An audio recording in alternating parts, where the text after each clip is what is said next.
There we go. There we go. So the good news is we can't use any of that for the cold intro. Yeah, yeah. I listen, I'm no producer. We're not getting cold opens. We're getting hard cuts and one take.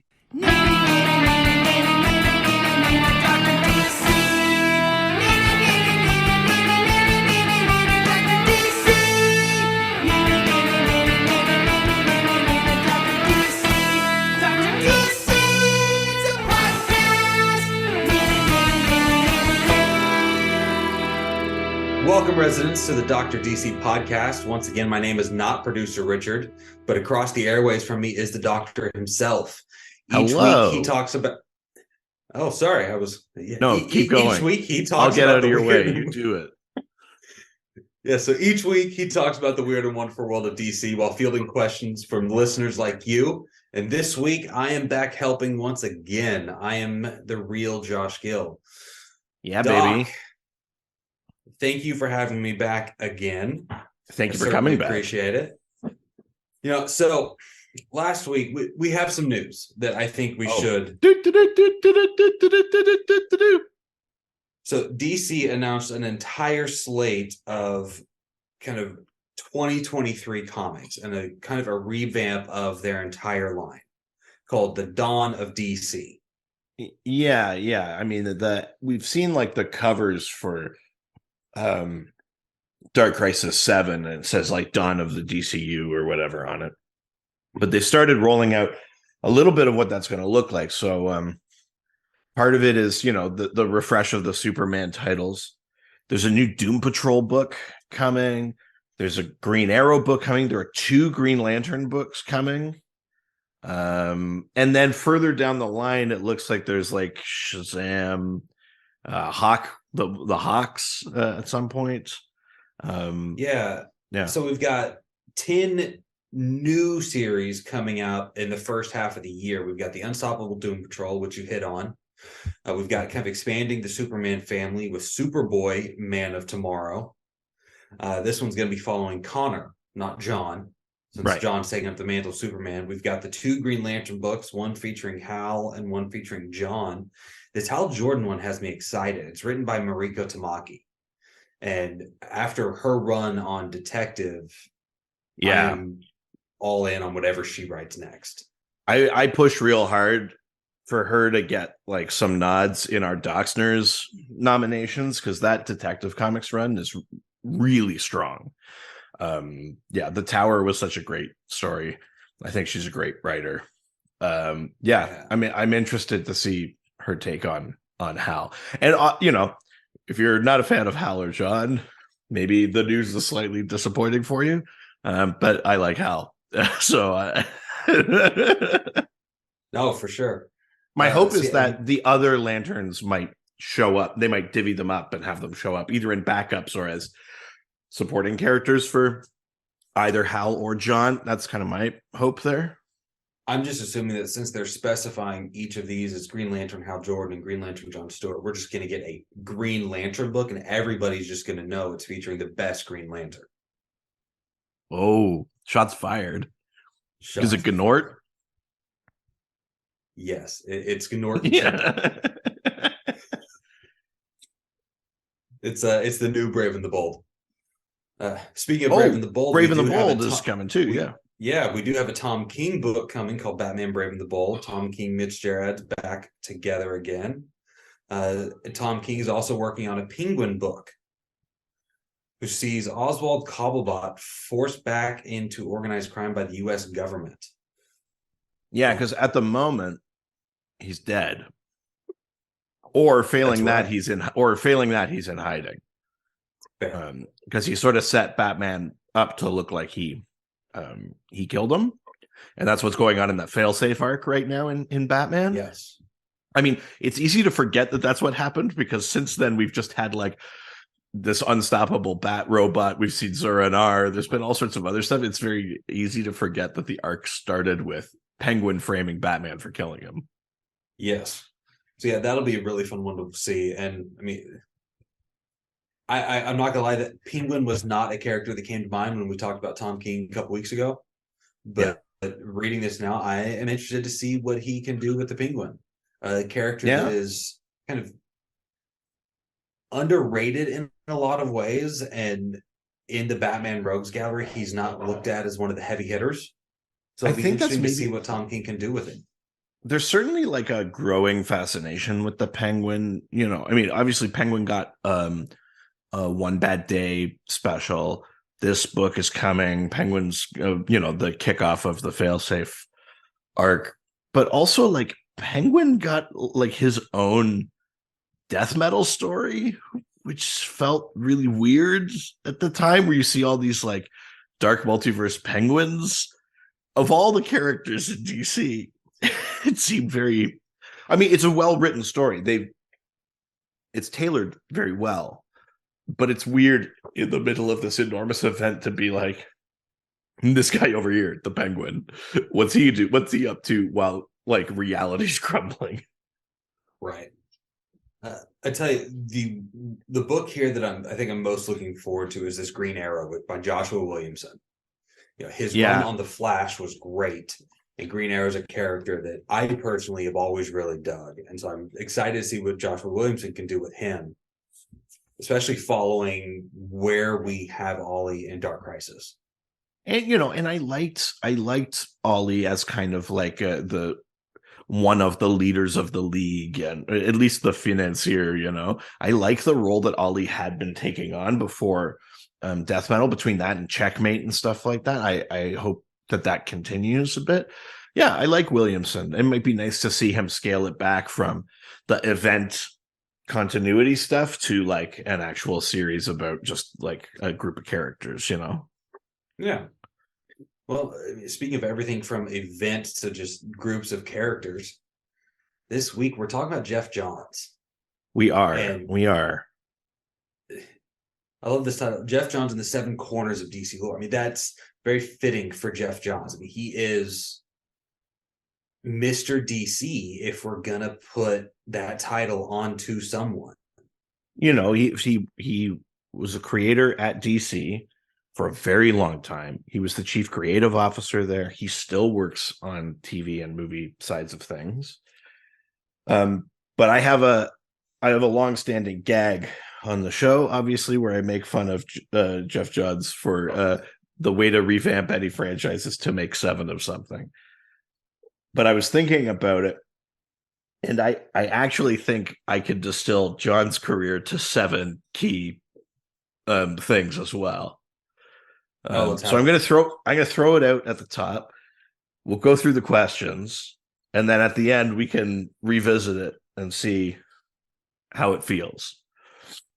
So these to me are the 7 corners of DC lore that Johns is like kind of key to: Justice Society, Green Lantern, Aquaman, Flash, Shazam, Superman, and then I put in heavy quotes crises is a way to just say like continuity, how reality works. So to me, it's 6 characters, and then like the foundations of the world are kind of, to me, the 7 sort of pillars of Johns' career at DC. No, and I think that's a great starting point. And you're not wrong with any of that. Like, he has taken all those characters and that team and done amazing things with them, and it culminated in multiple crises. Yeah, and I mean, and that's not to say that's the only stuff he's worked on. He was writing, Batman Earth One. He's written other characters. He wrote Justice League. He wrote other teams in that. But to me, when you think of like what are his contributions, what are the things that have kind of like lived beyond him a bit, and I think those are the 7. So we'll see as we get through the questions. There's a ton of them, but that's my theory, is that there are actually 7 of them. Yeah, so with that, let's dive right into it. We can start off at Facebook. Going to the face and the book, going to the Facebook. First question from Facebook comes from Alex Bent. Obviously, people love Geoff Johns for his Green Lantern, Flash, JSA, and Aquaman runs. but what's his most underrated run? Ooh, underrated is tough. I mean, listen, people have their opinions on Johns as a writer, but he was undeniably maybe the most popular best-selling writer at DC for quite some time. I mean, most of the 2000s, probably. That decade is sort of his, you know. I would certainly say 2005 to like 2015 is that's all Johns. Um, so underrated is a little bit tough. I would say I don't think it's underrated, but his Action Comics run, we get some of the new Krypton stuff in there. It was we were getting like was Lorzod in there, like Chris Kent and stuff like that. We were getting Yeah. kind of like the movie versions, like the movie aesthetic of like Zod and Ursa and Non and stuff. I think Gary Frank's on art, at least for some of that. Yeah. um I like that. That's what is that, the late like 800s of Action Comics in terms of issue numbers. I think that's a pretty good run. It's pre New 52, which is interesting. I don't know that it counts as underrated.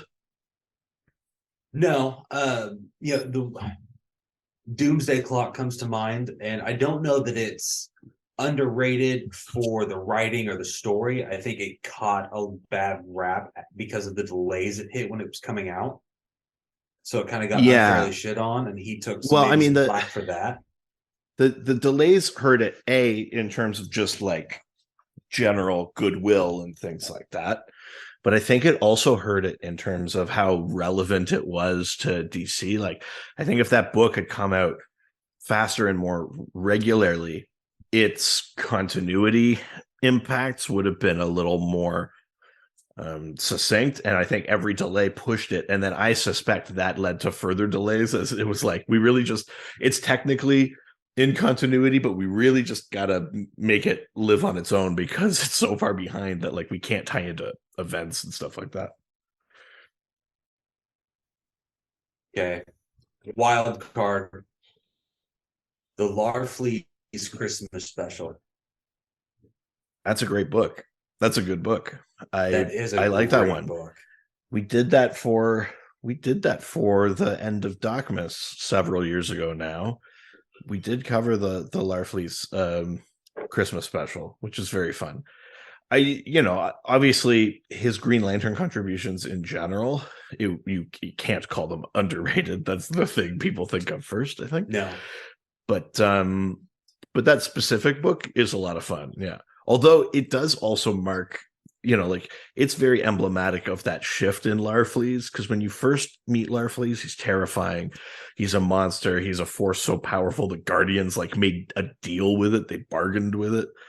And then you get like just a little bit away from that, and you go like, man, there's not a lot more to this character. Can we make him funny? And then it kind of becomes like what happens to Larfleeze for a while, at least.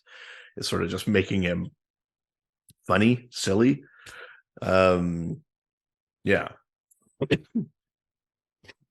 right. So our next question comes from one of the most interesting residents. Ooh. Roland Sebas? Nope, I said the most interesting resident. Andrew Delgado. I said the most interesting resident. Shit, fuck. Stephen Marion Almagro. That's the one. First try, nailed it. First We'll try. catch it. We'll catch it in post. From Stephen Marion Almagro. Please talk about the Geoff Johns emotional motivations in writing Stargirl. Oh, I mean, that's about his sister, right? His sister Yeah. So died. sister died of cancer as a child, if I remember right. Yeah. And Yeah, Stargirl, and her name was Courtney, and I'm pretty sure not just the name, like, but like the look of her is meant to like evoke his sister, right? Yeah, and that was Stars and was it Stars and Stripe? Yeah. was one of his earlier works at DC, if I remember right, and it was It's introducing. one of his first, because I think his first work is the story that kind of introduces Courtney. It's in like an anthology. I can't remember what it's called. It's called like DC. What the fuck's it called? Like DC Heroes and Villains, something special. It has like a sort of insane name, and he writes a story in it about Stargirl and Stripe and Blue Valley and stuff like that. And then their series, and that's in 99, and then their series kicks off in 99, I'm pretty sure. So that's kind of like his first contribution, is like an original character that has a sort of emotional, sentimental side for him. Yeah.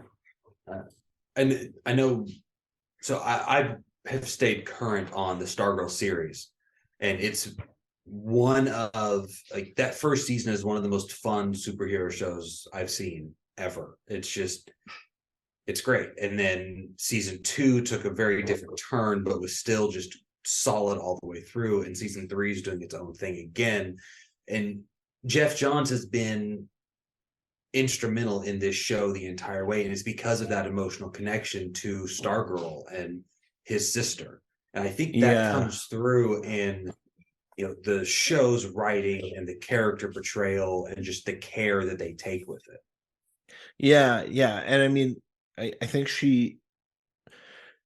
there's a lot of good in that character. It's funny because, she's a character that, on the show and in the book, she's like earning her place, right? She kind of stumbles into the world of heroing. She earns her place. The show and the book, I feel like she is a lot sweeter and a lot more inherently good. And there's an interesting take in Justice League Unlimited where she's a little like bitter of not being that famous. Fame is sort of like a weird side part of the story of Stargirl. But in Justice League Unlimited, there's a whole like rivalry, jealousy thing with Supergirl. And it's that like things are easy for her, that she just has these powers. People love her, like that ends up making an interesting episode when they essentially set up the Seven Soldiers of Victory, all these people that don't have powers of their own.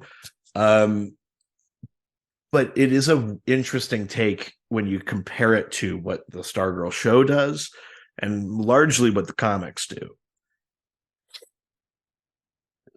So leaving Facebook, heading on over to Twitter. Touch Twitter. First question from Kyle. In your honest opinion, what is his best piece of work and his worst piece of work? Oh boy. His best piece of work, I think, is Blackest Night. We talked about it in the context of like ranking events when we were talking about Infinite Crisis. And obviously Blackest Night's up there for me. But I think like across the board, in his involvement, at a certain point is more just coordinating, this stuff is happening. Can your tie-in books just acknowledge this thing or don't acknowledge this or whatever?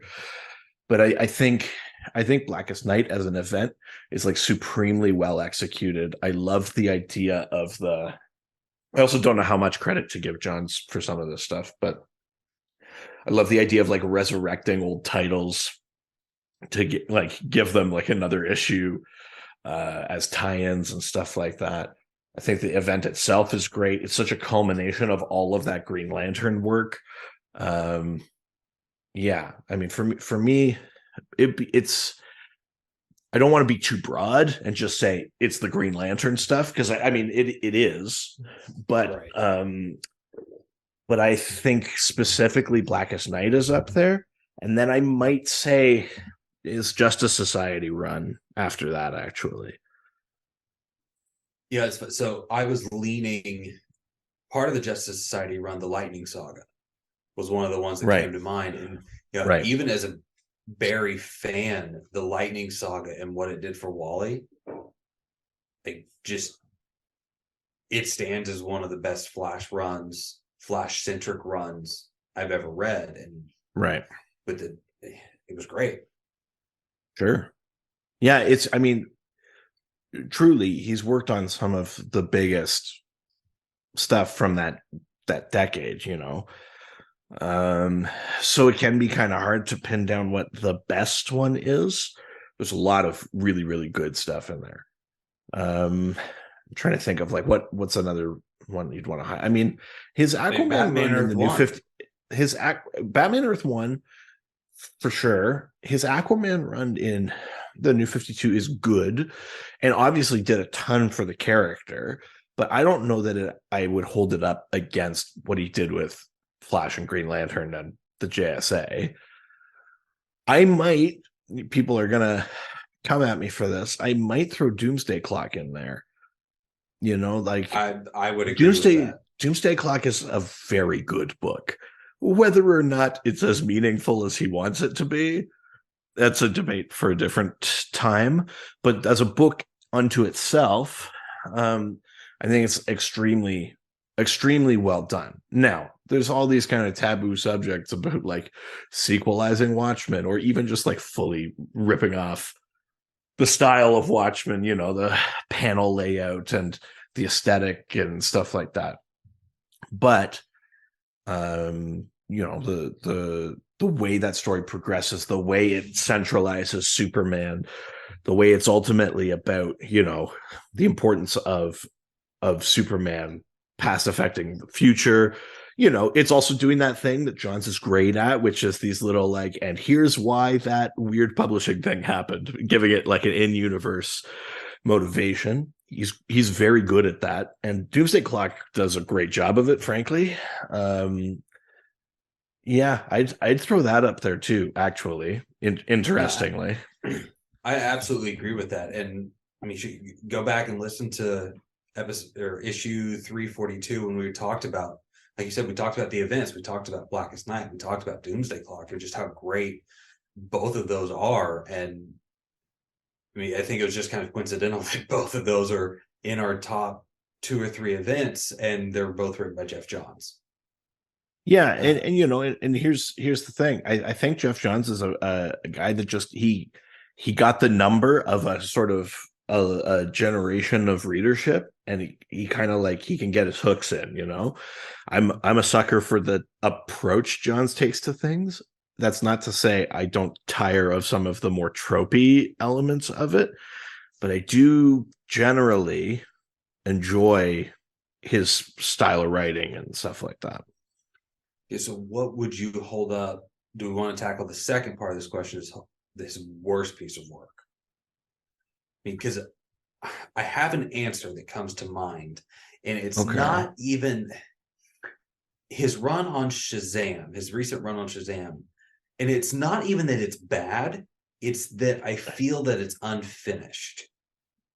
Well, I mean, that has happened a couple of times, but and it's the same thing with his Aquaman run. Like he sets up in both of these, he sets up these much larger, more intricate worlds that we're going to get to explore. Jokes here's aside, the here's the thing with the payoff. Here's the thing with the Shazam one. I'm glad you brought it up because that was kind of where I was leaning.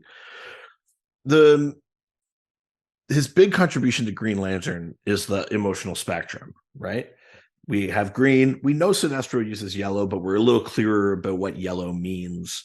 And then we expand that out. And we have all of these emotions.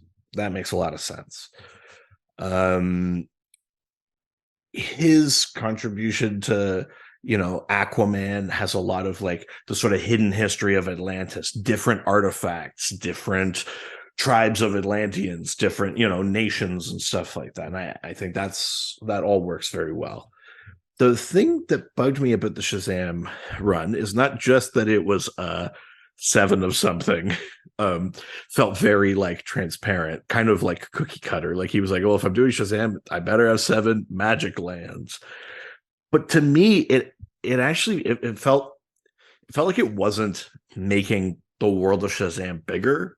It actually just kind of felt more confusing. Like I think it's one of the few times that I felt like his sort of retconning and tweaking where it's like, oh, like Mr. Adam comes from this magic land, you know, like he was trying to position different classic Captain Marvel villains and that as like being part of these other realms or whatever. But that I don't know. I felt like it didn't work. I actually felt like it made things more complicated, made them clumsier. And it did feel like he started from the, well, obviously we're going to do 7, because then I could like each issue we could go through like it felt like he was, as a reader, it felt like he was kind of writing it on the side of his desk. Yeah. As opposed to being like, I'm going to live and breathe Green Lantern for 8 years, whatever it was. And I think it suffers for it because I think he just made it too complicated. You could just have mad scientists and crazy loose magic, and I think having those like realms didn't help at all. I didn't like it. Not agreed. Next question on Twitter from our favorite religious representative. Ooh, Chris Chan. How many instances has he actually expanded a universe into 7 parts? I don't think it's as frequent as you make it out to be. How dare you impugn my honor? No, it's true though. It's not. I mean, it's both not as frequent as I make it out to be, and it's also too frequent to ignore. Sure. The big ones are Green Lantern, spectrum, which, to be honest, eventually expands beyond 7. But if you think of like the core colors, it was red, orange, yellow, green, blue, indigo, violet. So there's your 7.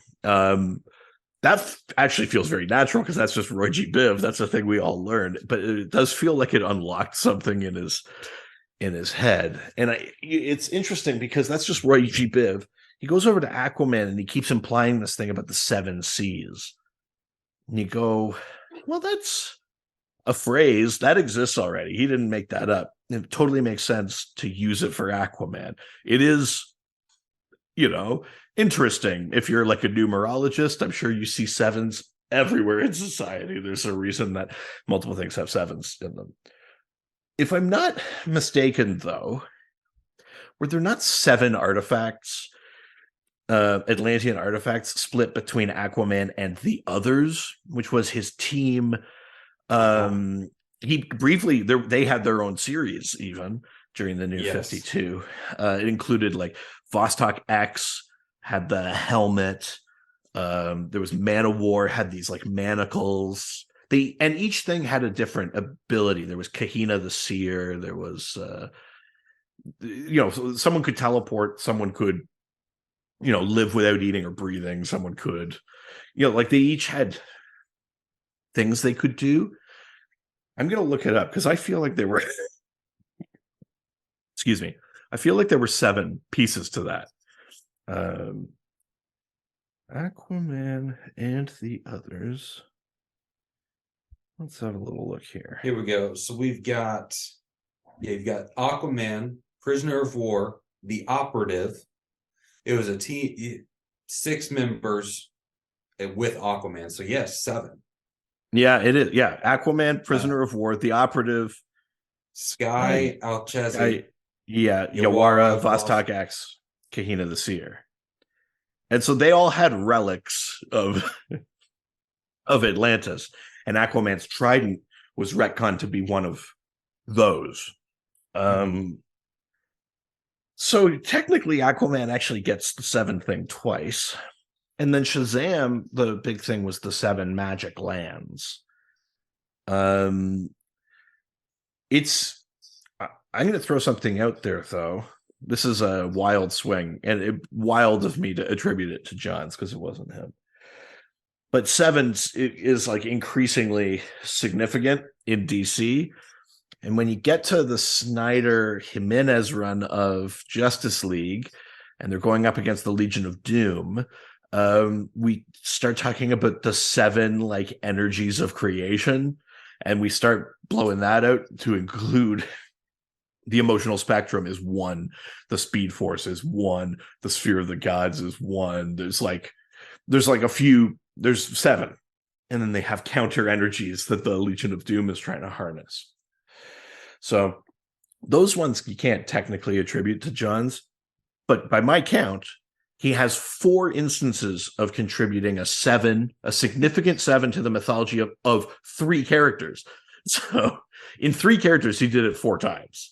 That's not insignificant, I think. There's not really, to my memory, a significant 7 thing for the Justice Society or for Flash or for Superman or whatever, but that is in there. So that was the last question on Twitter. So now you're gonna have to come up with a whole new drop because we're headed over to Hive. Oh, Hive. No. Wait. Deep Workshop. Buzz, motherfuckers. I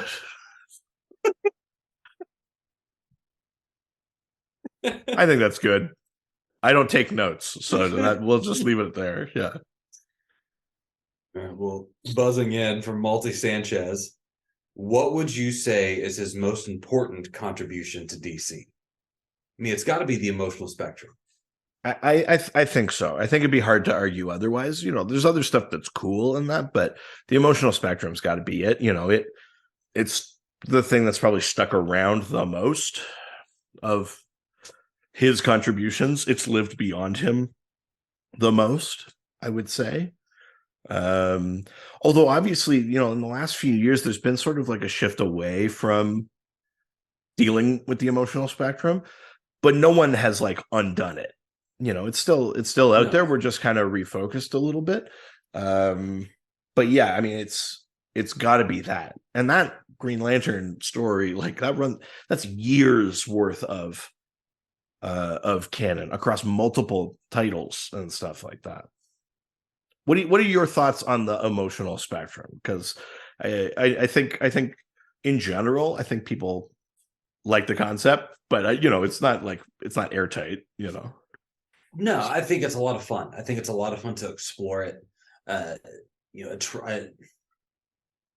think it was really universe opening to give not just the emotional spectrum, different energies, different emotions, different colors, but then to attribute these characters to them.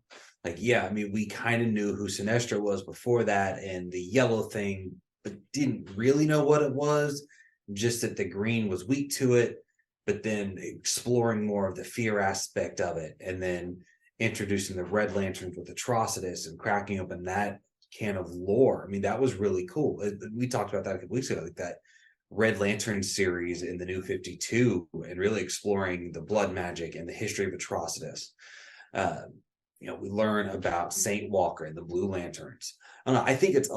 I think it's very interesting, and honestly, I wish we gotten more of an exploration of it, because I think there's a lot of fun stories to be told outside of the Green Lantern Corps. Like, here's the other so much. We spend so much time focused on these 4, 5, 6 human Green Lanterns that there's tons of stories we could tell about these other Lantern Corps and what they do when they're not upset that the Green Lanterns are kind of being fascists. Yeah. Well, and here's the other thing. It's supremely well set up. It's well built, like architecturally as a concept, because not only do you get to visit all of these corps, they each get a planet. They each have like a interesting enigmatic leader. They each have like a somewhat different ability, something that's just outside of the constructs or things like that. They also all have the emotional entities. And between all of those things, as you're setting it up, Johns works that retcon magic of finding like a Silver Age thing that people forgot about and working it back in.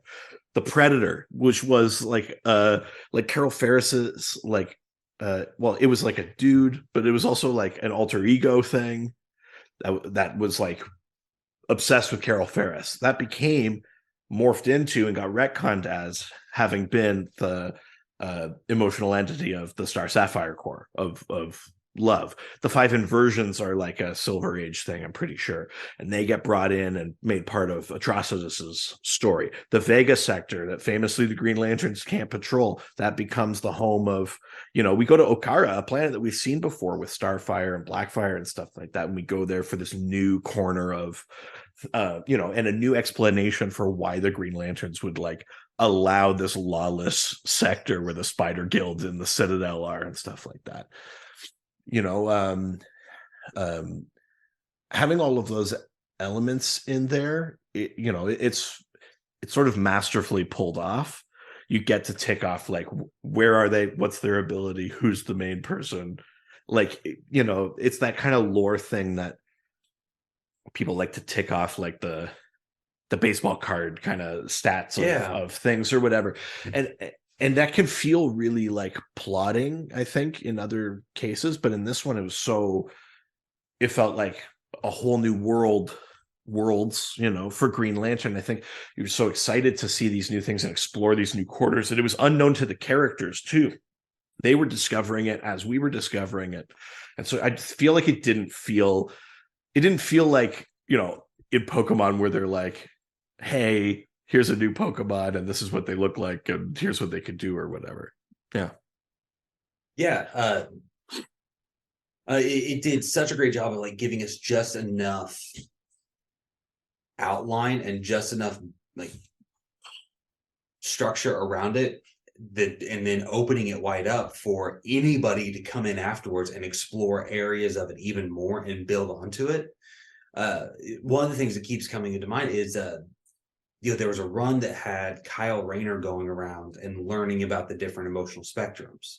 Yeah, and I mean that's actually in the new 52. That's New Guardians. Yeah, I thought that was a very interesting exploration of the emotional spectrum, in that yes, there is kind of these innate ties to the different emotions, right?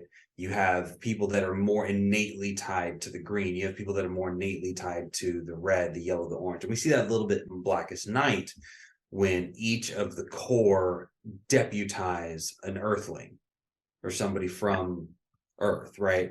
But then exploring it a little bit more of, yes, you have this innate ability in you, but you can also master it and take on its characteristics if you try. I mean, I felt like the story was maybe a bit rushed because it was basically one issue per color. But there was also a thing in it's in Blackest Night, or it's in the lead up or something like that. We do get an explanation too that in the emotional spectrum, that the further you are from the center of the spectrum, from green, the more it is about the ring controlling you. Yes. Than you controlling the ring. Which is why the Star Sapphires and the Red Lanterns are so, out of control, basically. And why, Sinestro, for being a fear lantern, the Sinestro Corps are they're not cowering. They're not like, they just do things the way Green Lanterns do. Same to a certain extent for the Blue Lanterns. And this idea of like, balance versus extremes and stuff too is kind of interesting. Yeah. All right, so next question from Dave Goldschmidt. He's one of the few people I trust with the entire DCU. Wade is another. Taylor too. Writers who genuinely love DC Comics and its extended cast of characters. Yeah, I mean, I would like to see. You go on. I would like to see Tom Taylor do more with more characters. It's interesting though, because he seems to have been steering away from team books. I know in his own corner, he'll do Injustice or he'll do Dark Knights of Steel, and those books have all the characters. Kind of like on Earth 2 when he took over on that book as well. But for the most part, I kind of get the sense that maybe he prefers to kind of focus in. I really like Tom Taylor, but he also has, all of his best work for the most part has been in a sandbox where people have left him alone. you Yeah. know. And I don't know. I mean, say what you will about Johns, but he is a person that understands the balancing act of I have a cool new idea, and also how does this affect publishing and stuff like that. I think there's an argument to be made that you could say Johns has more of the kind of like, if you were being shitty about it, you'd call it the sellout streak or whatever. But I think I would prefer to think of it as a sort of he he gets kind of how you're going to roll it out and how it's going to affect other people's publishing and stuff like that. I think that's maybe partly why some of his more recent stuff has felt a little kind of awkward, because it sort of feels like he's like, and this is how it'll affect everything. And they go like, we didn't ask you to do that, because he's not in charge anymore, right? I feel like he plans these things out and he goes like, Earth is a metaverse. This is what happened. Dr. Manhattan's over here. And then other people go like, that's fine, but we weren't really doing much with that. But when he was in charge, I think he was really good at that sort of thing. I'm not sure that I think Tom Taylor is good at that. I think Tom Taylor is like, if nobody needs anything from me, I'll be over here and I'll make a very rich world for you. But I think there's a slightly different skill set at play when you kind of get elevated to like I don't know what they call it internally, but like the event coordinator, like the person who's like, and here's what's going to happen, here's how your books are going to tie in, and here's what I'd love to see, in the lead up or whatever. I think that's a slightly different skill set, and one that Johns has. Yeah. I mean, do you think Mark Waid fits into that? I mean, I'm sitting Scott Snyder I think Scott Snyder could fall into this category as well. I don't know that I would hesitate to let Scott Snyder steer the ship for a while. Yeah, I mean, and he did, Yeah. He was writing Justice League. He did Metal and Death Metal. He guided all of that. So I think Mark Waid is kind of that, although maybe I'm just being hypocritical now, but like Wade's World's Finest book has already done a better job of making the DC universe feel big and cohesive than a lot of other books. Yeah. And that's just in one title. Like I think the question would be more like, would Waid want to take on that much? And I think that's probably the bigger thing. And even now, I think John's had his day. I'm not itching for him to come back. Even though I think he has those skills, I'm not itching for him to come back. He had his day. We got like 15, 20 years of heavy John's influence or direction of the DC universe. And whether it's good, whether you like it or not, or it's good or not, he had his time. I'm not a big proponent of people staying indefinitely, even if they're doing a good job. These things are living organisms. You have to switch them up. For the creators, it's nice for them to get into different headspaces and try different things, but also just for the stories, for the characters. Different people will like different characters. We don't need a rogues tie-in to every event, but we got it for both Final Crisis and Forever Evil. They work, they're great, but like that's a John's thing. It's like, I really like the rogues, like. No, for sure. So the next question comes from Dustin. Which character do you think he writes the best? Personally, I like the way he writes Salak.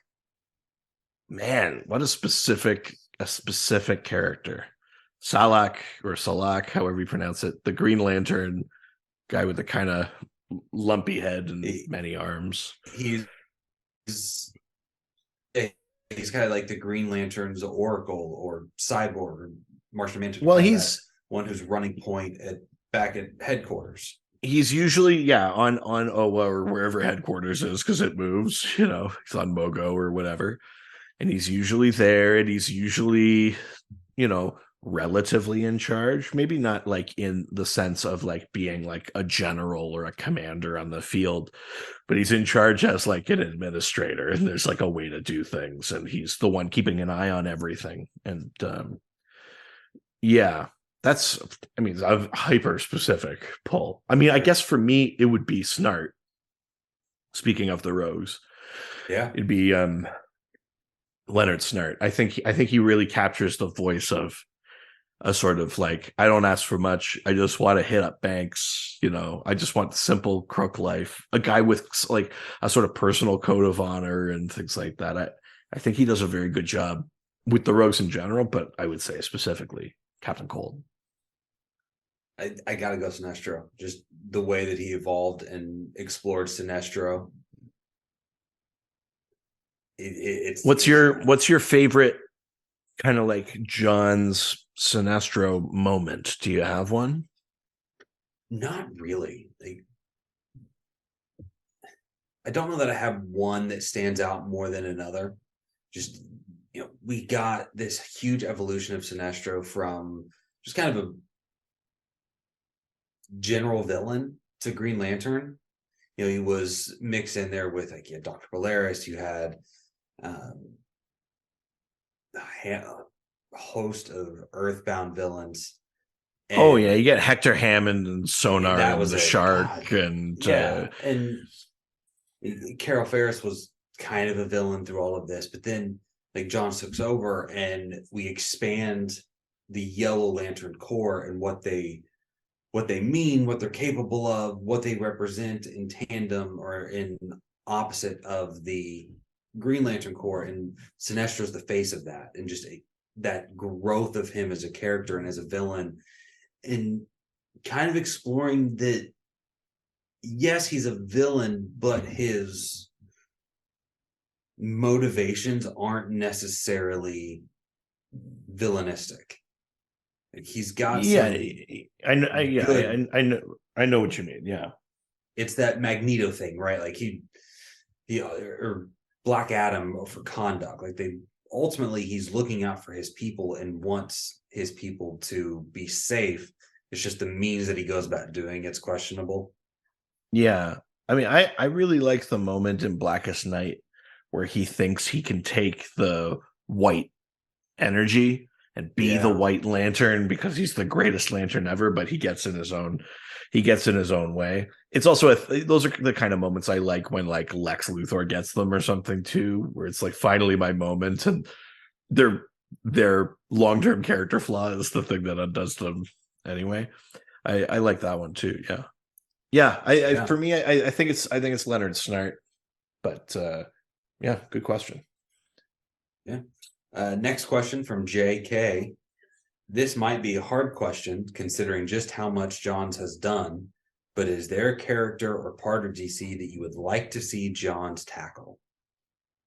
Well, I mean, yeah, I mean that is tough because he's had his tendrils in so many things. It's hard to pick a thing that like he has in no way touched, but we can think of things that are sort of generally not considered to be his domain. Yeah. Okay. So I think it would be interesting. And I think it's mainly because I haven't seen him do this. Most everything he's done has been this cosmic scale, that doing something more street level or weird. Like, Yeah, I mean, that's part of what's I think interesting about his Batman Earth 1 is that yeah. he doesn't get to play with the big cosmic toys. Okay, here's a deep pull for you. Dead Boy Detectives Agency. Ooh, with from Johns, eh? I mean, it would be weird. Like, is gonna be we're looking at something that's a little more street level, but with enough of a weird magic bent to it that he I'm can get creative and do random things.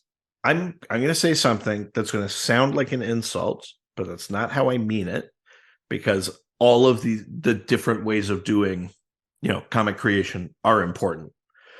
Right. I think he's too mainstream. Here's the thing. I think you need the mainstream. It can't all be Yeah. weird crap. But I don't just think want it all I don't weird. think I don't think I have an interest in Johns's version of weird crap. I think he has too Okay. much of a compulsion to explain how things work, um, which kind of takes away from the fun of weird crap. I also think I don't know that I've seen examples of him being playing with form enough. And I Okay. think in some of those kind of books, you want someone who sees like the medium as part of the art, right? Like that the form it takes, that the back and forth with the artist is as much a part of it as just like get from through the story beats. And I'm not saying that he's like a bad collaborator, because I don't think that's true, but I do. It's the difference between his Green Lantern and the Morrison Sharp Green Lantern. For sure. That's how I see it. You know what I mean? There's all sorts of shades in that spectrum and beyond it too. But those are like the personality types I'm talking about. Both Morrison and Sharp were like, let's make this, psychedelic adventure. I don't think I want to see Johns try that. No, that makes But sense. for him to come in on the main Green Lantern and say, this is how rings work, here are the colors, that's great. I love that stuff. But I think I'd be hesitant to see anything kind of like, I don't really want to see his, I don't know, Phantom Stranger or his, Swamp Thing. I don't really want to see that out of him. I think I'm not that interested in it. But then it leaves the question of who I don't think I have an answer yet. Who would I want to see his approach for? Yeah.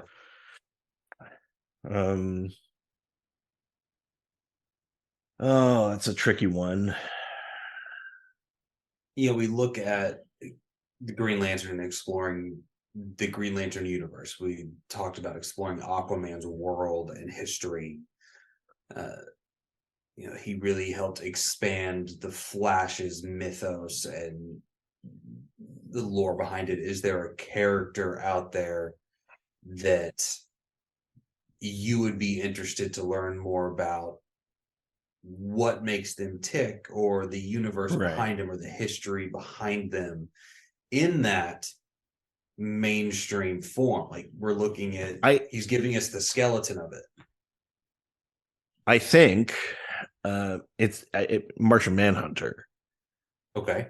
And I say it partly in a way where we don't need him to do it, because I think the recent backup in Action Comics did kind of a Johnsian thing of like, do you guys remember Vulture? Do you guys remember like these characters, the bad guys that hate Martian Manhunter?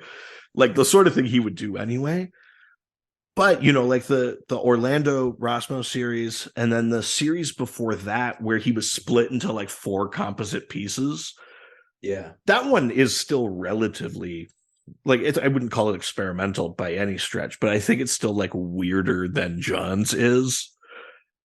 Whereas Johns, I think, would be more like the Ostrander run on Martian Manhunter. It'd be a little bit more like, we'll get some straight storytelling, we'll get some detective stuff, we'll build out a roster of, because again, that's the stuff Johns likes. He's like, what am I working with? What's the structure? What are the powers? Where do you come from? Who are you? Who are your rogues? He likes filling in the gaps. I think he sees it like I'm using a language example because that's what I went to school for, but he sees it like verb tables, right? Where it's like, I know we need these kind of things and they'll do this if I do X to it or whatever. And I think I always get the impression reading his work that he kind of thinks of things that way. And Martian Manhunter could use a little cleaning up in terms of who are his rogues, all of that kind of stuff. I think he would do a fine job at that. Well, and that's a really good point, because he's already kind of set up for it. I mean, we've got the green and the white Martians. There's also the yellow Martians. There's the yellow Martians from Wonder Woman from the old days. So we've got some Silver and Golden Age lore to pull from and bring it back into modern era and modernize it up for a Martian Manhunter story. That'd be a good one. I'm looking up right now. I'm like, was he involved with Gem? Was that him? Because I'm just Gem. So yeah, son. The Saturnians was another one that he could very easily bring the Saturnians back and tie them into lore behind the Manhunter. Yeah, I don't think he was. Okay, good. But yeah, like that's the kind of stuff I think Johns likes, is like tying a big rope around all these different things and pulling them together. Orlando talked about that when we had him on the show, and he was talking about his Martian Manhunter, was tying in those different elements. But I think that's really like Johnsian bread and butter. Yeah. Well, we are leaving Hive and headed on over to Instagram. Now we're going to Instagram, take some questions and answer them. First question on Instagram from Ben Forrest Stewart. Why do you think Johns keeps bringing back characters like Hal and Barry? Or why do you think Johns bringing back characters like Hal and Barry came at the expense of characters like Kyle and Wally?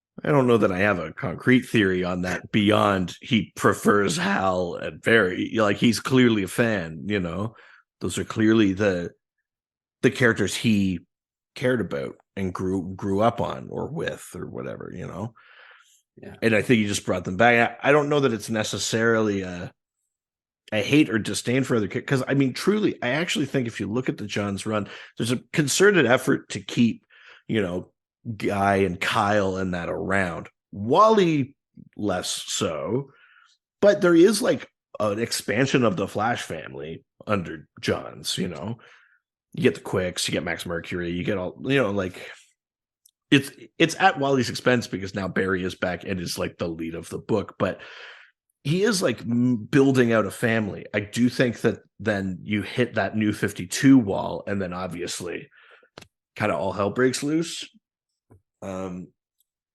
Yeah, I don't know that I have a theory beyond he's just a Hal guy and a Barry guy. What do you think? No, I think that's exactly it. I think he grew up and those were his heroes growing up.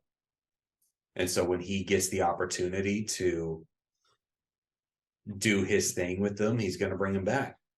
And to your point, like it's not like he brought Hal and Barry back and killed Kyle and Wally. Like, they were still there, they were still around. He expanded the Green Lantern and the Flash universe to the point where bringing them back made sense and allowed for more storytelling and allowed for new storytelling. It's small comfort to the people that are Kyle and Wally fans who, like, they were leading the books and now they're kind of like secondary characters in what is ostensibly their own book. So like I get the frustration there, but I think it would be a mistake to think that it's like a deliberate middle finger. It's maybe just not as well executed a balancing act as you might want, or things like that. Kyle does get to lead a book of Green Lanterns in the New 52. There are like 4 Green Lantern books when the New 52 launches. Yeah. And Wally is the Flash on the Justice League right now. Well, now, but we're like thoroughly post Johns right now. Wally was like super MIA. Johns kind of bobs in to write that Rebirth special. We get that nice moment where he's like, "I'll never forget you," and then he kind of like, "Peace," like then Wally got bounced around for a bit until finally post Death Metal he takes the book over. But yeah, no. Next question from Little Moo Milk. What do you think of the current trajectory of his career post Justice League and Doomsday Clock? Is he trying to give Alan Moore a heart attack? I mean, I think people's issue, obviously Alan Moore and Dave Gibbons got a raw deal from DC. And I think there is an element of, because not only is Johns literally using characters and bringing them over, but he's also like deliberately kind of copying the feel and the style of the book. Now he's doing it because he's like, if it's continuing from Watchmen, here's like a sense of continuity or stuff like I don't know that he's like a mustache twirly villain that way, but I do think it comes off as like, so we just don't care about rubbing salt in the wounds for Moore and Gibbons. And ultimately, like, DC owns these characters, they can do what they want with them. Is it always like the best decision? I don't know. I think Doomsday Clock is an excellent book, but if it didn't exist, would I miss it? I don't, like, its general No. importance is relatively small. I like that book. I think it's well made. But if he just never made it, it wouldn't be like, oh shit, like he had to bring Watchmen in, because if he didn't do, like there was no version of that. You could have figured out a different escalation in death metal. If anything, death metal was doing him a favor and being like, fine, Dr. Manhattan, and like working that in. You know what I mean? They could have Yeah. found literally any other device to make death metal happen the same way.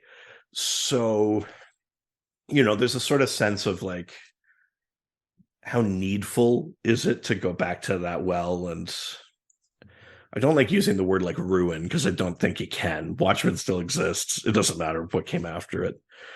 Yeah. I don't think people, those before Watchmen books weren't like great across the board. There's a couple of neat stories, but I feel like people don't like revile them the way they might like have a real pushback against Doomsday Clock. Yeah. As for his current trajectory, I'm just pulling out. I'm pulling out Geiger, which is Pulling out. yeah. So Geiger is this book. It's his first like creator-owned book, as far as I know. He was a company man for so long, but right away, Geiger is about this guy in post-apocalypse, and he has like radioactive powers. But right away, they're like he's setting up like a world, and I hesitate to say that there are 7 pieces to it, but I'm gonna try and find that. 1, 2, 3, 4, 5, 6, 7. Well, it might be. It might be. Okay, let's see. Geiger is the first one. He's sort of building out a timeline of this world and I guess a team. So there's Redcoat, the Northerner, the Monster, Junkyard Joe, American Widow X, the First Ghost, and Geiger. And I think those are the 7 characters. There's a thing called the Unknown War, but I don't think that's a character. I think that's just yeah. A thing that happened. So once again, 7. It's not crazy to call him out on it.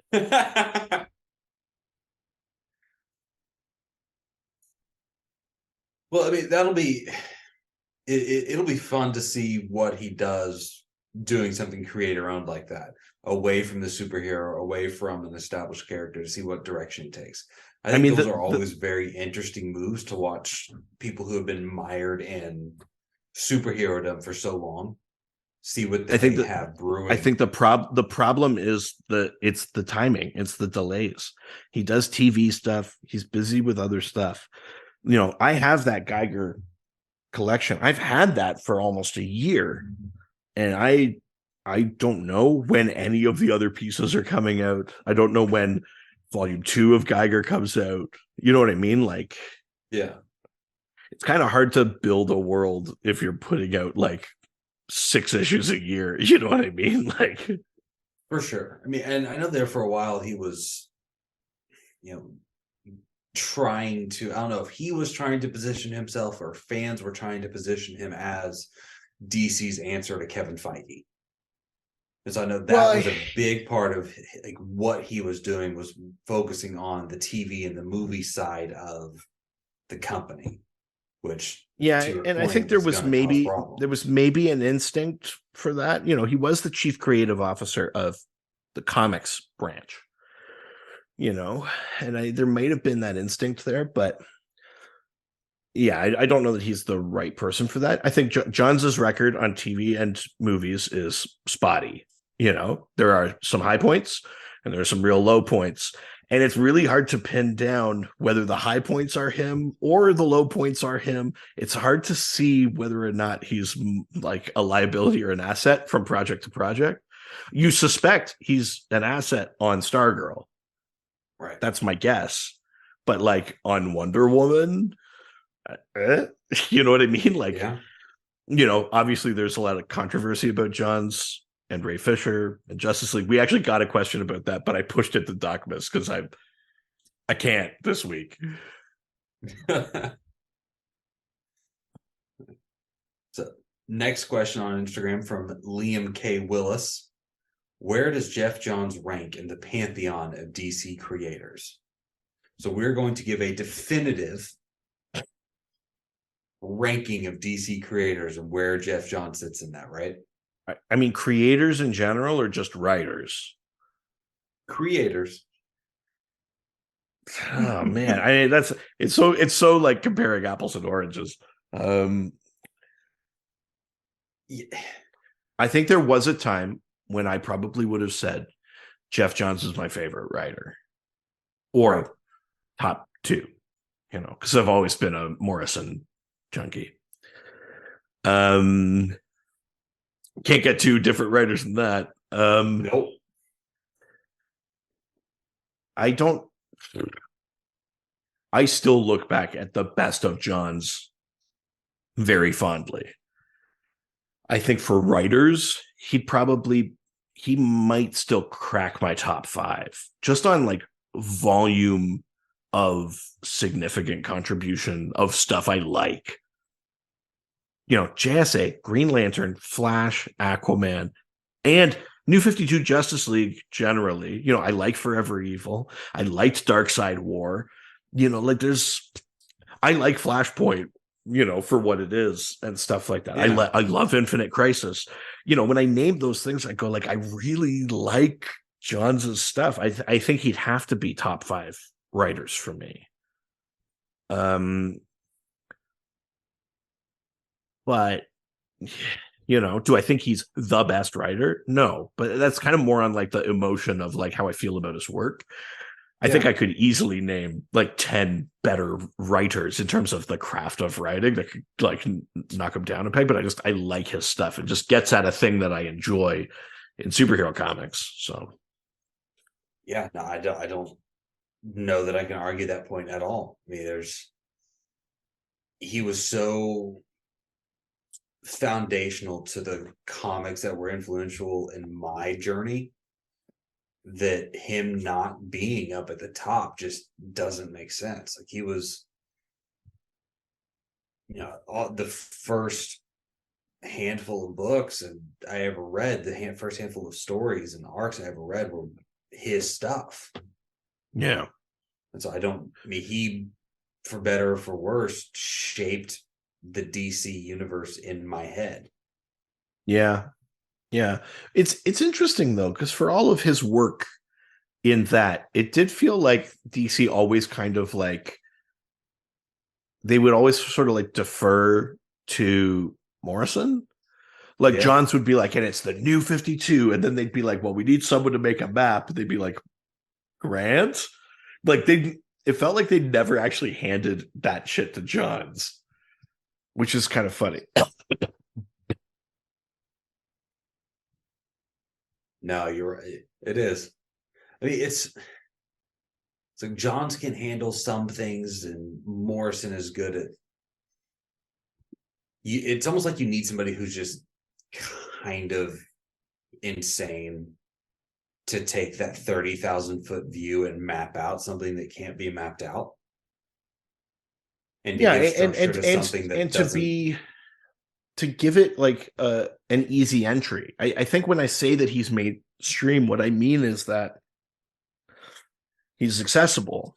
And some people might look at that as a bit of a pejorative, or they might look at it like the highbrow stuff is also accessible if you just read it. It's actually not that inaccessible. And that's probably also true. But I do think Johns kind of has like a sort of like, it'll be okay. Hold my hand. I'll tell you what all the colors mean. And I do think it's like a pretty easy onboarding with Johns' work. And I think that's almost universally true of what he's done. Yeah. Right. So next question from Cursed Blob. Does he have any other prominent original characters like Stargirl? Oh, I mean, I think there's quite a few original. I mean, it's interesting too, because I think he gets like shared credit on a bunch of things from 52 that he may or may not have actually had input on, but they're all listed as writers. So I think there's like a certain degree of like shared credit on for some of these things. Like I'm thinking of like Isis and Osiris. I don't know if that was specifically a Johns joint or not, but those contributions to Black Adam's mythos are, he has a creator credit on them, you know. Yeah. He also did that. You know, he was going back and doing stuff with the you know, the JSA and things like that. Like you'd get Johnny Sorrow, which is actually like a name that's dropped in an issue of Starman, but then he goes back and kind of invents a character. He sort of like retroactively puts a villain in the Golden Age. Because Johnny Sorrow doesn't show up until the 90s or the 2000s or something like that. Yeah. But I mean, he's also doing that again from in Flashpoint Beyond. He's just gone back and reinserted characters, like quote unquote, back into the timeline that Rip Hunter had removed. And Jaffe hates this. It drives him nuts. And I don't blame him, because he's the guy people ask these questions to, and you need like an actual not lie of an answer. But for example, he's introduced the Golden Age Red Lantern, who has a sort of similar uniform to like Alan Scott and that. But when you look and say like what's his first appearance in the book, on the page it says like All American Comics #1, 1940. It's like, that's not true. But he's saying like that's the retcon, is that he actually was, but Rip removed him from the timeline, kind of thing. Which I think is super fun, because I love that shit. I think that's I think it's a fun way to do it. That to me is the same kind of fun gimmick as like, let's resurrect titles and give them one more issue during Blackest Night. That's a kind of, I think that's fun. I get why Jaffe hates it. But there's a bunch of characters that have just been added. I can't even think of all of their names, but like he's currently doing it. A bunch of brand new characters he's created. And by created, it's like very light on, you know, who they are, what they mean. But he's writing the new JSA series and that. So I assume at least that Golden Age Red Lantern we'll learn a little bit more about. But yeah. Well, that was it for Instagram. Now we're going over to Reddit, where everyone's nice and no one's ever mean. Nope. Only question on Reddit from Draco Folly. Johnsian literalism. Have you heard of the term? And if so, what do you think of it? Yes, I have heard of this term. It's from some blog or website. Basically, a person was trying to distill, what is it that Johns does? Like, what is his thing that he's so good at? And more or less, the Johnsian literalism thing is the idea that you kind of distill a character or a corner of the mythos down to one core idea, and then you retroactively make everything fit that idea. So in the case of Green Lantern, it all has to come down to like will versus fear. And that's where the emotional spectrum comes from, is if it's will, then Sinestro must be fear. And so if green is this and yellow is this, then there must theoretically be other colors as well that mean things. So everything that gets built on top of that is on this one central idea. So you distill it down to its simplest possible premise, even if you're sort of like constructing that premise, and then you retroactively tie all these things together. So like, what was the Predator? It's like, oh, he's part of, you know, he's the entity of the Star Sapphire Corps. He was always tied to Star Sapphire and Carol and stuff like that. So we'll put him over there. You know, so he does that. He obviously does that there.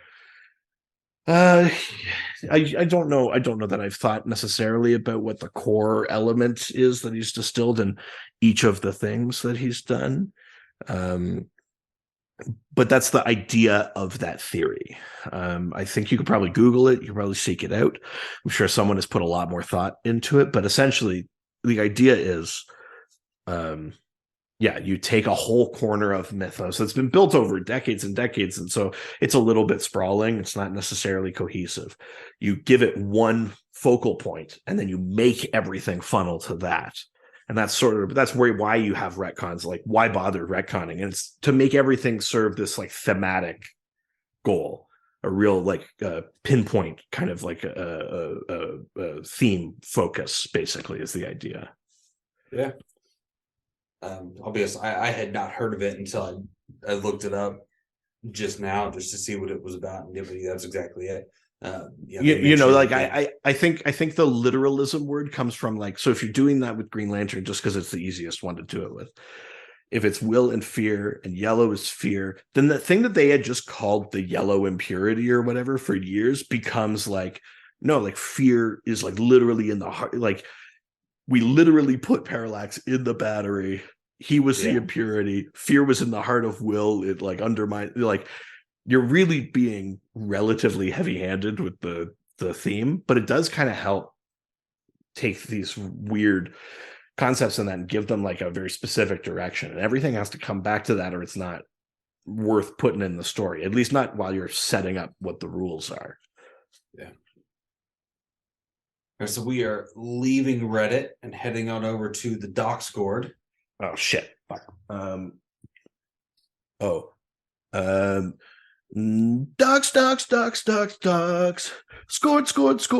Scored. I don't know what Dockscord is, but Dockscord time is here. First question on the Dockscord from the marvelous Ryan. That might be like the quickest you've gotten one in a long time. I'm very proud of you right now. Do you know why? It's because I just watched the Guardians of the Galaxy holiday special, and I have the song from the beginning of it stuck in my head because I've been listening to it a bunch. Perfect. All right, so first question on the Dockscord from the marvelous Ryan. In Doomsday Clock number 10, it's revealed that the DC universe is a metaverse that revolves around Superman. How does this work for you? Do you enjoy this reveal? How does this rank among the many reveals in his long body of works? So the idea of the metaverse. So we talk a lot about multiverse and stuff like that, but there's also this other idea that like what happens in the main continuity affects other Earths in a way that what happens on other Earths does not affect main continuity. It's kind of a one-way thing. This isn't a new idea. It's actually in the Multiversity Guidebook. And you see Earth Zero, they talk about it very briefly, its weird kind of impact or effect on the other worlds of the orrery. So it's not a new idea, but Johns kind of made it a term. It's a metaverse. So when big structural changes are made to the reality of Earth Zero, the main continuity, it ripples out through the multiverse. It actually affects the multiverse. That's why every time we visit Earth 3, the crime syndicate's back again. It's like, didn't you guys die? But there's always like a crisis or something happens in between and they respawn, basically, in a way that Earth Zero doesn't quite work that way. So because Doomsday Clock is also trying to reconcile the New 52 and different things, and why are teams missing, why are people missing, and all this kind of stuff. It does two things. It reinforces that Earth Zero is the metaverse. Changes there have effects on other worlds and on the multiverse itself. And B, that within the metaverse, it sort of hinges on Superman. That you can make some changes without it being catastrophic. But when you change the course of Superman's narrative, it has bigger impacts. The reveal there is that Dr. Manhattan was sort of fascinated by this phenomenon and was just testing it. And basically he goes back in time and he moves the lantern just out of Alan Scott's reach. So he gets in a train crash and just dies instead of becoming Green Lantern.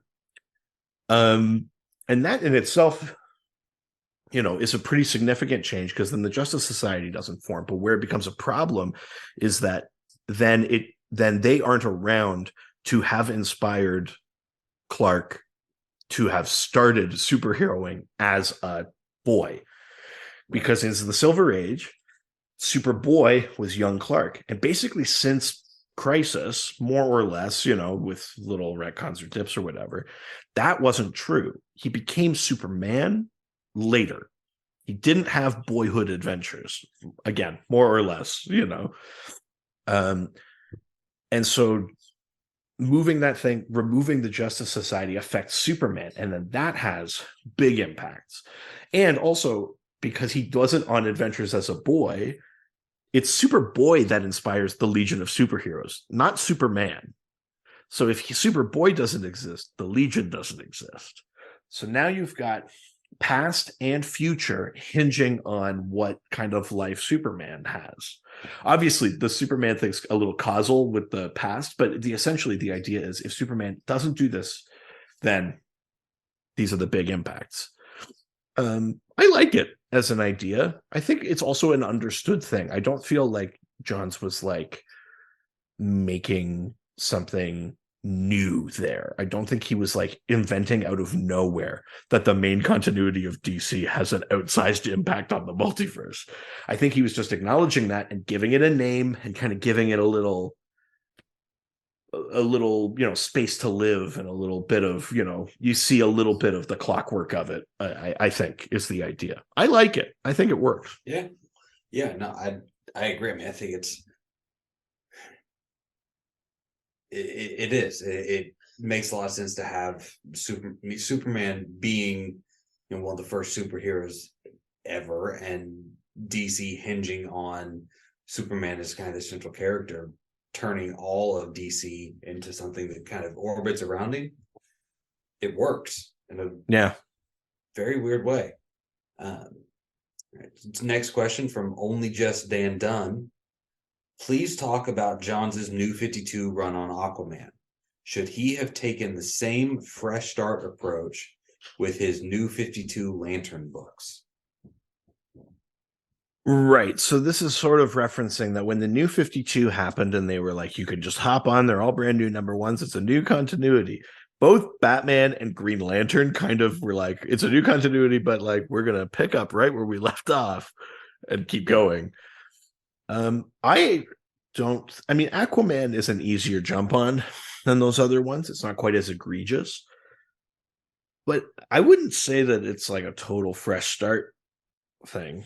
I mean, it is in some ways in terms of who's on the throne of Atlantis and what are the reveals in that. But like he and Mira have already met. There's already, they have history. We've already been through all of that.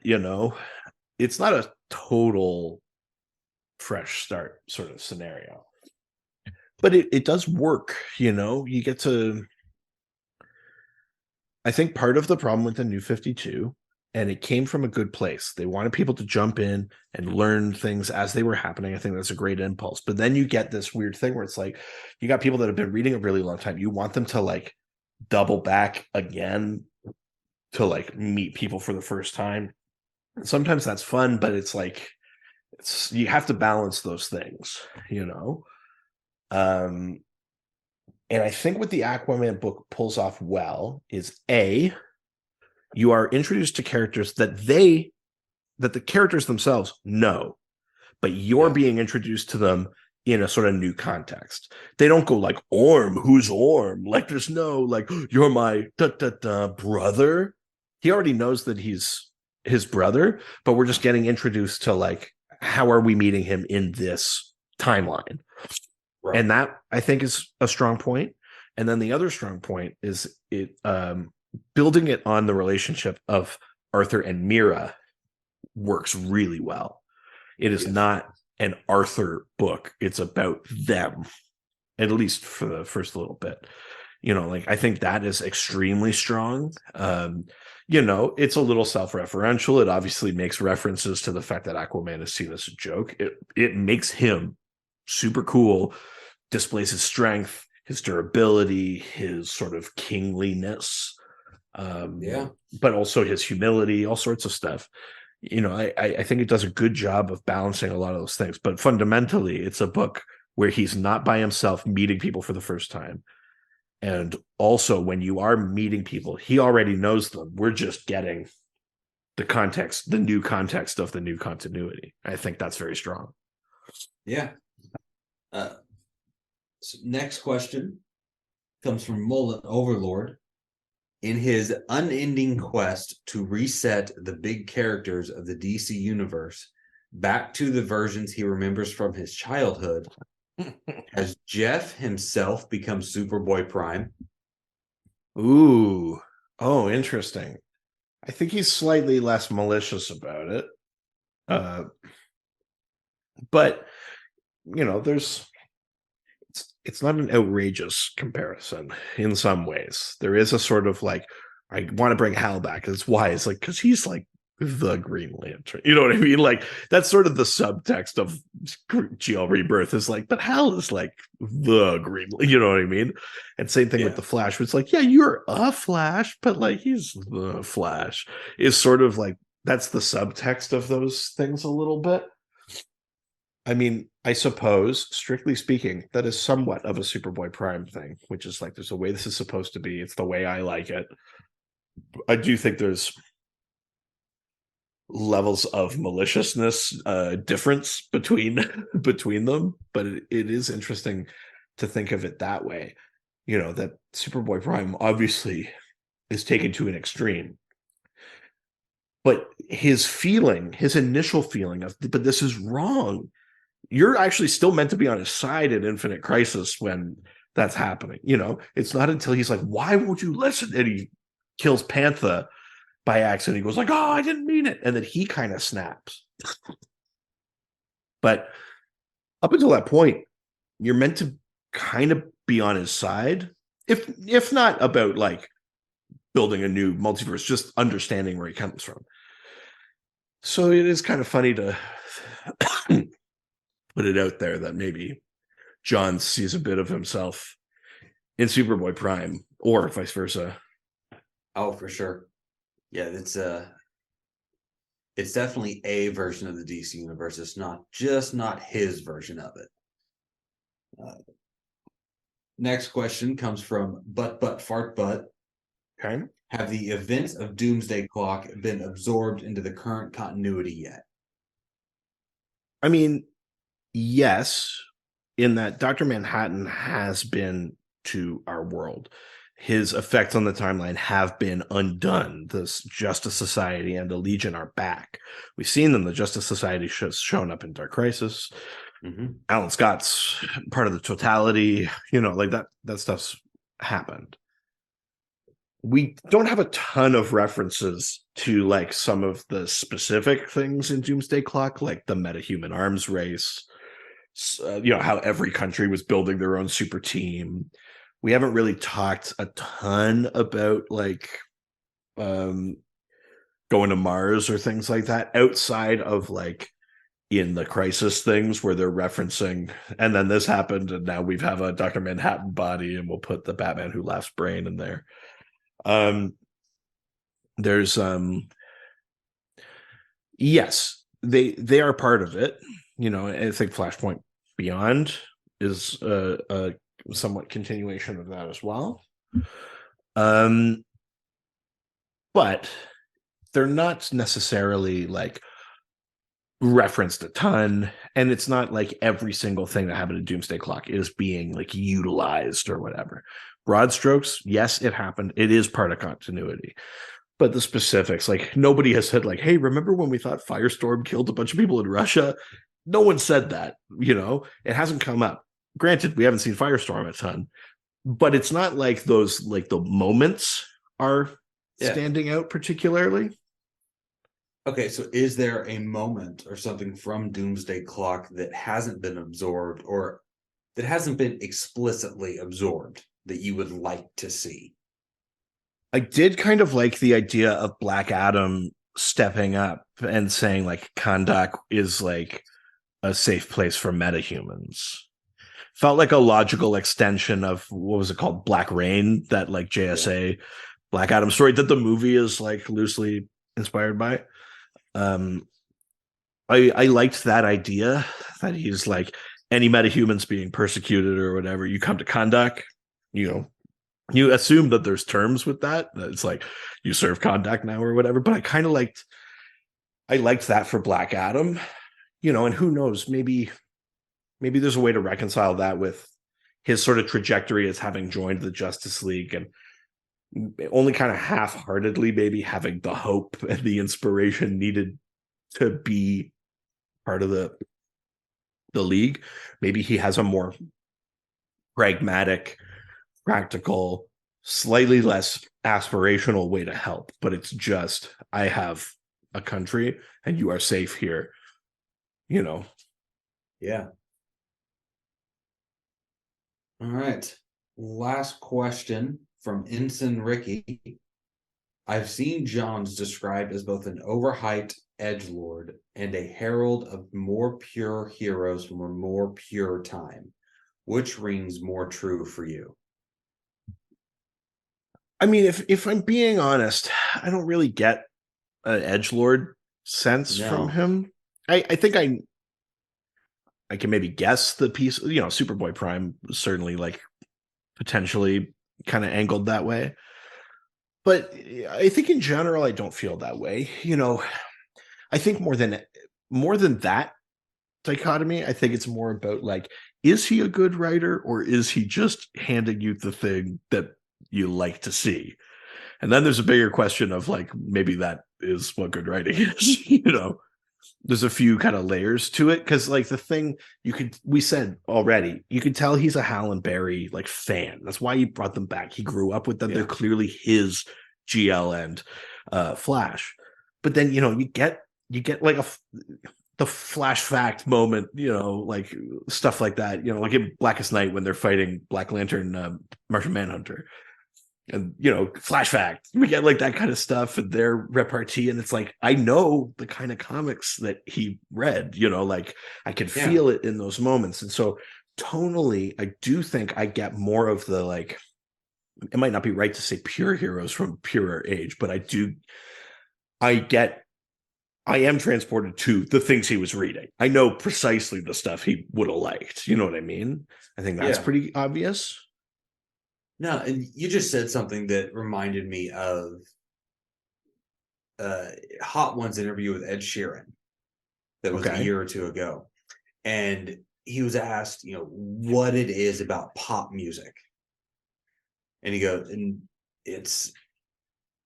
there's an art to writing something that appeals to that broad of an audience. Sure. And I think that there's some truth to that with Geoff Johns in that there is you're right. Is he the best writer? Technically speaking, probably not. Right. But there is an art to that in that what he does right appeals to such a broad audience. Yeah. And so many people get up for it compared to the. You kind of called me out on it. There's a reason that we don't have as much like Dead Boys Detective or that weird, obscure stuff. There's a reason that the Geoff Johns that we get is Flash, is Superman, is Justice Society's Green Lantern, is to tie it all back, these 7 pillars of Johns. I mean that might be a better way of saying. I think what I was trying to say when I was saying he's like the king of mainstream. Yeah. But it is that idea, there are things I would never want him to touch because I just don't need a like popular mainstream take on them. But if you're talking about like these big things, big teams, or like, the Justice League, like like Green Lantern, I think it's totally fine to have. I mean, look at the backlash. I mean, I don't agree with it in general, but there was such backlash from the Green Lantern fandom to the Morrison Sharp run. And I don't think it's because that run is bad. And I don't think it's because they don't appreciate necessarily the swing that was being taken. I think the backlash is because it was the only Green Lantern book there was. Yeah. I think, some of these characters, and I'm not trying to say you shouldn't take artistic swings. I think it's very dangerous in this conversation to like swing too far the other way. But I do think with some of these, like the tent poles, you need a little bit of the like stability that being pop music or being mainstream comics provides. Because I suspect that Morrison Sharp run would have been better loved by Green Lantern fans if it wasn't the only Green Lantern they were getting. Yeah, if we And still you know, had like, if we still had the Green Lantern Corps, or if we still had New Guardians, or if we still had, something, even what he was, I think Far Sector had even finished by that point, and so we didn't even have, yeah, Joe Mullen out there doing her thing. yeah, totally. So, I don't 100% love where I've ended up on that argument, because that also sort of implies it's like if you don't have a mainstream thing of like a big thing, don't bother doing an artistic thing. And I don't believe in that at all. However, I guess what I'm saying is I think that you're right. That Ed Sheeran thing, I think, puts like a nice point on it, that there is a place and a skill and an art and a craft to taking like the concept of Green Lantern is like he's a space cop. He has a ring. He can do anything that he wants with his will, as long as he focuses. It's will, it's fear. There's different emotions. They have different colors. It's like even that, which is pretty new and relatively reductive, is a lot of concepts. It's not just like dress up as a bat. His parents were killed in an alley. It's more complicated than that is, Yeah, in terms of moving parts. And the fact that Johns can build that out in a way that like it was so popular that then in the New 52 it sustained 4 books. God, you kill for that now. You got all these Bat books. Could you imagine? I mean, the idea that we're getting 2 Green Lantern books is like crazy. yeah, you know. So I get it, and I think it's easy to shit on Johns. I do think he's like he could be super heavy handed. You can see his influence. He wears his influences on his sleeve. You can tell he's like, I really want to, I like Watchmen, like make it look like Watchmen. Like you can tell he's not subtle at all.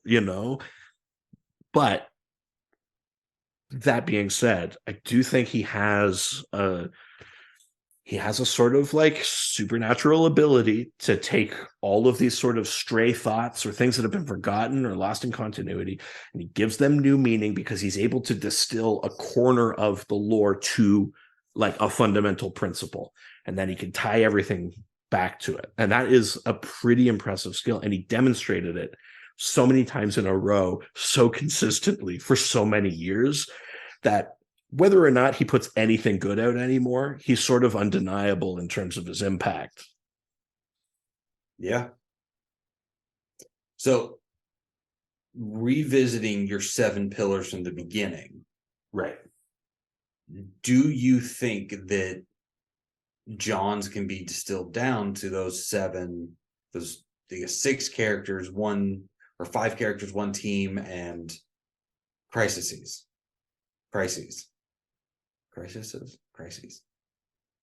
Yeah, I mean, the reason that I made that is because he actually doesn't really linger on any one version of a crisis particularly. Yeah. But he has contributed to these big changes in continuity. Infinite Crisis, New 52, Flashpoint, New 52, Rebirth, Doomsday Clock, Flashpoint Beyond. Whether how big they are is sort of up for debate, but he keeps doing it. Yeah. I think so. I mean, GL and Flash for sure. Superman, I think definitely, because I think that's the heart of Infinite Crisis as well. And it's the heart of Doomsday Clock. I think that's the other reason why I kind of lumped things together as crises, is that sometimes he's just writing the character in their own world, and sometimes he's writing them in terms of like their impact on continuity. I think the weakest one is probably Shazam. You get a bit of Captain Marvel stuff in JSA, and obviously he kind of architected the new version of Shazam, the Shazam we get in movies, right? Those backups in the Justice League comic in the New 52 set up essentially a new version of the character, different from Captain Marvel. Yeah. And I think it's easy to forget that story and just focus on the one that like couldn't come out on time. Yeah. But I think that's a big part of it. Yeah, JSA, GL, Aquaman, Flash, Shazam, Superman, and continuity, like crises. Yeah. I think it's maybe a bit of a stretch to lump crises together as one thing, but it does make 7. So it works. Well, that was our last question. So now you know what time it is. oh my God. Now it's time for everybody's favorite game. Can you guess the name of the character based on somebody who does not read comic books can describe that character to us? If you don't know how this game is played, I sent a photo of a DC character to my partner who does not read comic books, nor does she care for them. And she sent back 4 clues describing that character. Are you ready? As much as I ever am. All right. Clue number 1. Boy George.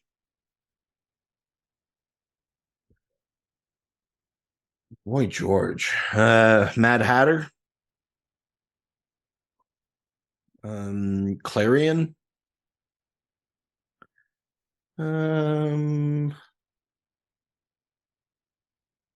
Boy George.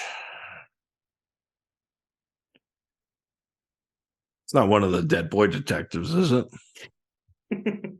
No. Okay. Another clue, please. Second clue. He looks like he should be committed to a mental institution for the rest of his days.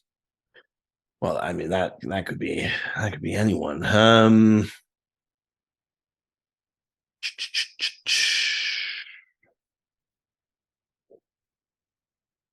Toyman.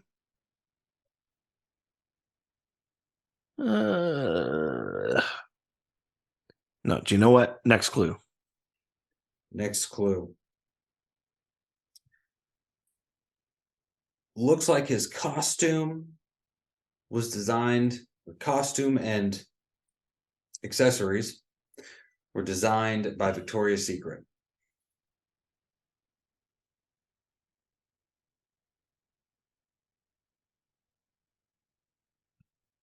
Cosmic Boy. Um. Huh. Interesting.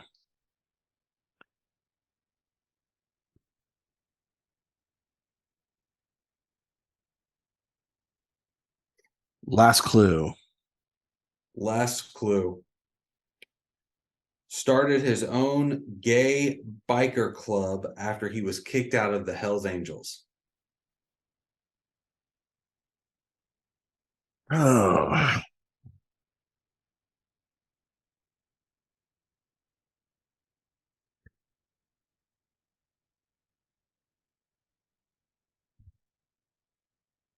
Feel like I can picture the character and can't think of who they are.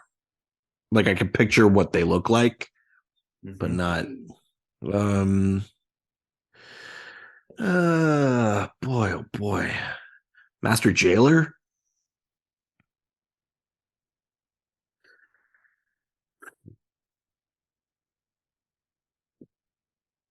Lobo. Um. I'm gonna be mad about this one, aren't I? And give you one more clue. Bitch. Fine. Very obviously has a favorite color, and it's one of mine. Oh no! Don't make it both a reflection of our friendship and um um.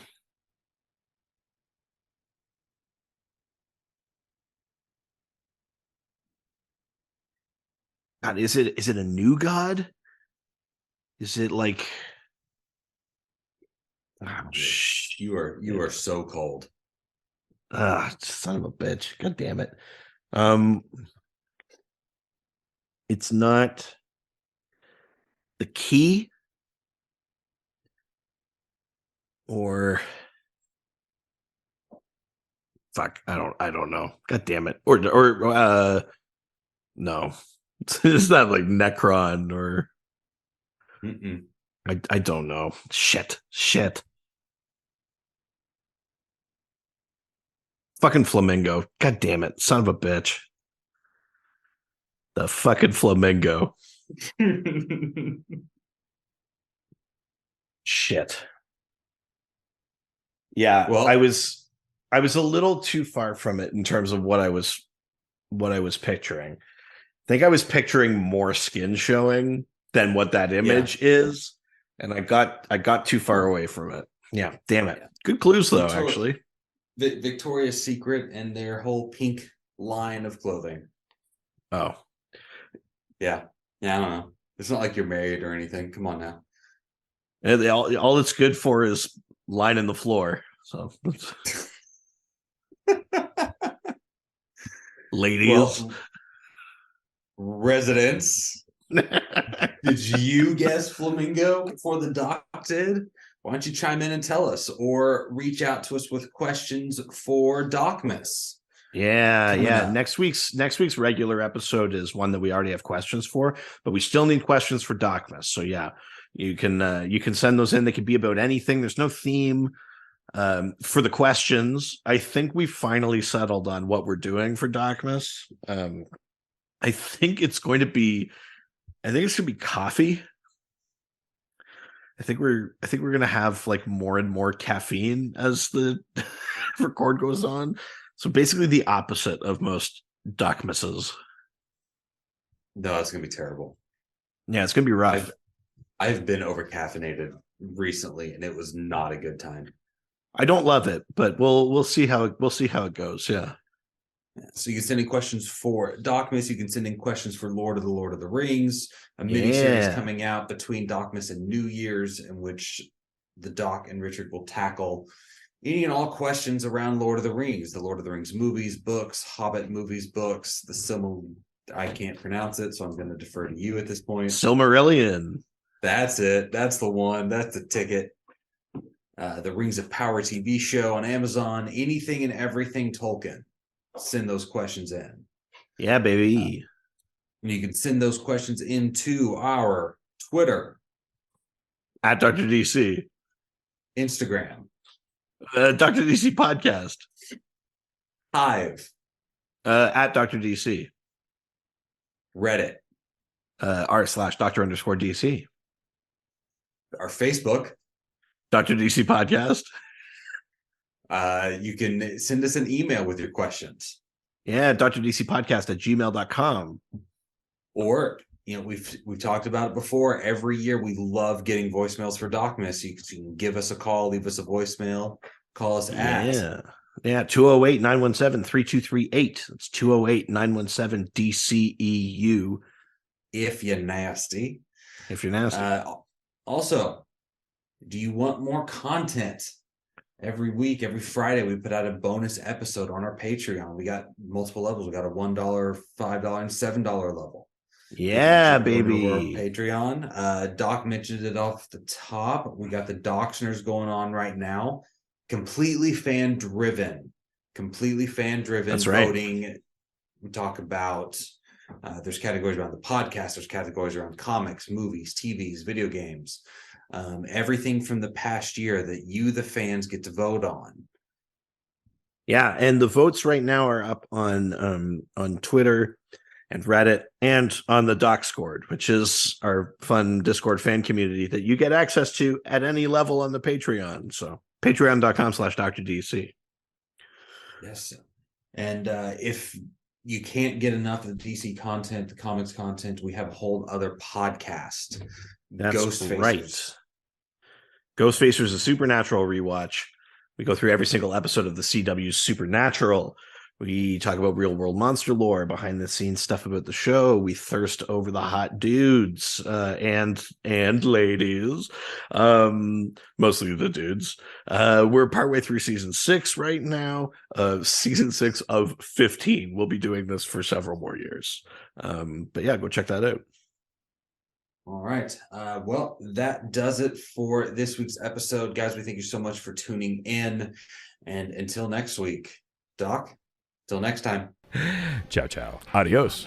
All the superheroes, they always fight for what is right. Live with danger and adventure, they are men of might. This was a Brain Freeze podcast.